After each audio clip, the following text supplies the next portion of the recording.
देवादिदेव महादेव आणि माता पार्वती यांच्या विवाहाचं पावन रूप असलेला एक भव्य सोहळा अकोल्याच्या अकोट तालुक्यातील रेल गावात पार पडला। ही केवळ धार्मिक परंपरा नाही, तर आदिवासी कोळी महादेव जमातीच्या श्रद्धेचा आणि सांस्कृतिक एकतेचा मोठा संगम होता। सिटी न्यूजच्या विशेष रिपोर्टमधनं पाहूया या शिव पार्वती विवाह सोहळ्याचं थेट दर्शन।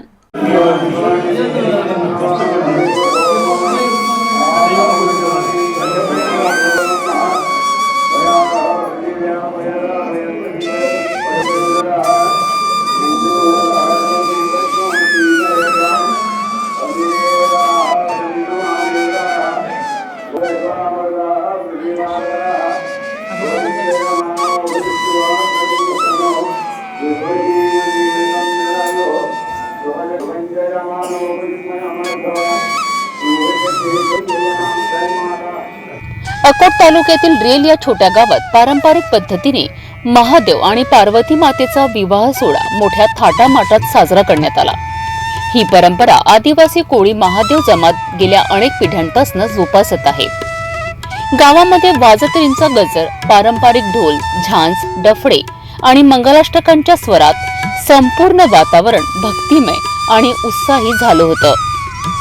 घुगरे आणि इंगळे कुटुंबियांच्या मानकरीपणात पार पडलेल्या या सोहळ्याला मुंबई, कोकण, यवतमाळ, बुलढाणा, वाशिम, अमरावती, अकोला या भागांतून शेकडो भाविक उपस्थित होते।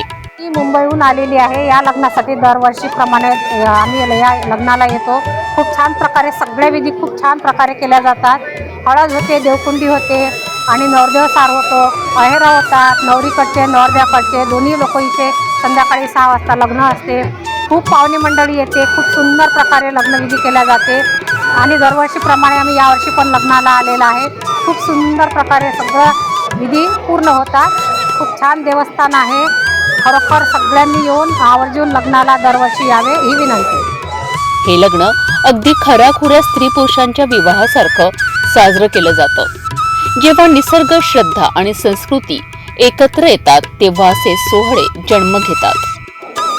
शिव पार्वती विवाह सोहळा हा शेकडो वर्षापासून रेलमध्ये होत आहे। कधीपासून होता याची सुद्धा आम्हाला कल्पना नाही आहे आणि जसा खऱ्या लग्नासारखंच याची परंपरा चालू आहे आणि या लग्नाला पंचकोशीतील लोक आणि महाराष्ट्रातून प्रत्येक जिल्ह्यामधून या विवाह सोहळ्यासाठी लोक येत असतात आणि हा विवाह दररोज वाढत होत आहे आणि तेही लोक या लोकांना या सोहळ्याला येत असतील याची पण संख्या आम्हाला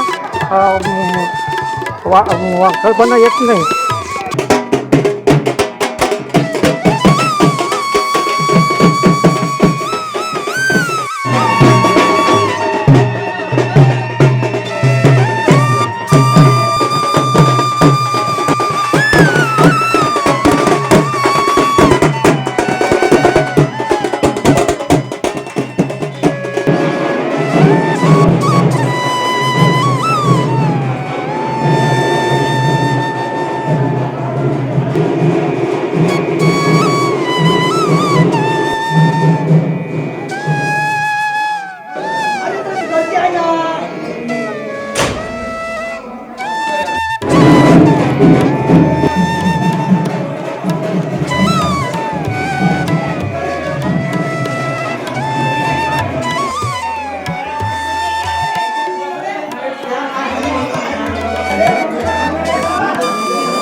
अशा परंपरा केवळ श्रद्धेच्या गोष्टी नाहीत, तर त्या संस्कृतीची ओळख आणि माणुसकीची नाळ जपणाऱ्या परंपरा असतात। रेल गावातील या ऐतिहासिक शिव पार्वती विवाह सोहळ्याची साक्ष दिली आहे।